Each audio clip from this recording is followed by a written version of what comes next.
तर हे बघा, पूर्ण नागदेवामध्ये वाती आपण तेलाच्या वाती टाकलेल्या आहेत. आता हे दिवे सर्व पाजळून घेऊ. पाजळून म्हणजे असे सर्व दिवे लावून घ्यायचे, यालाच पाजळण म्हणतात.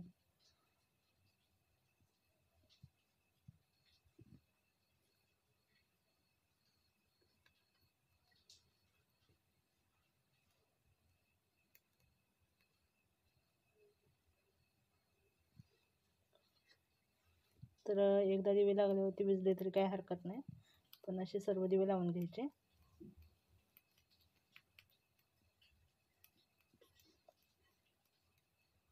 येळकोट येळकोट जय मल्हार.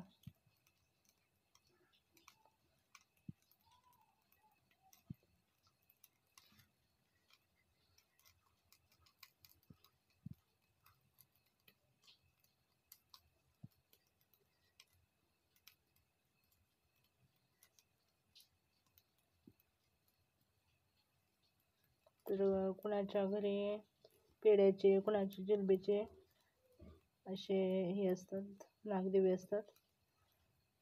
तर आम्ही कणकेचे आणि बाजरीचेच नागदिवे बनवतो.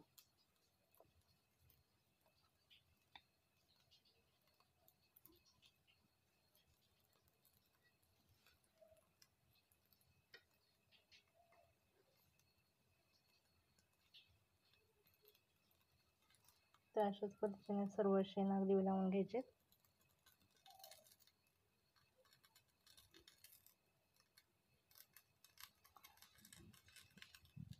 हे बघा, असे सुंदर असे नागदिवे दिसत आहेत. तर तुम्हाला सर्व नागदिवे लावल्यानंतर दाखवते आणखीन. तर हे बघा, जवळजवळ सर्व दिवे पाजळले गेले आहेत. तर इथे आपले खंडोबा आणि हा खंडोबाचा घट आणि इथे नागदिवे. तर हे सुंदर असे नागदिवे दिसत आहेत. तर आता मी खंडोबाची आरती करून घेणार आहे.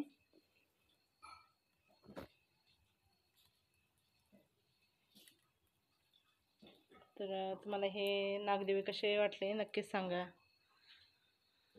तर उद्या चंपाषष्ठी आहे. तर उद्या तळी उचलली जाते किंवा तळी भरली जाते खंडोबाची. येळकोट येळकोट जय मल्हार, सदानंदाचा येळकोट. श्री खंडेराव महाराज की जय. तर तुम्हाला हा माझा व्हिडिओ आवडला असेल तर प्लीज माझ्या चॅनलला लाईक, शेअर आणि सबस्क्राईब करायला विसरू नका.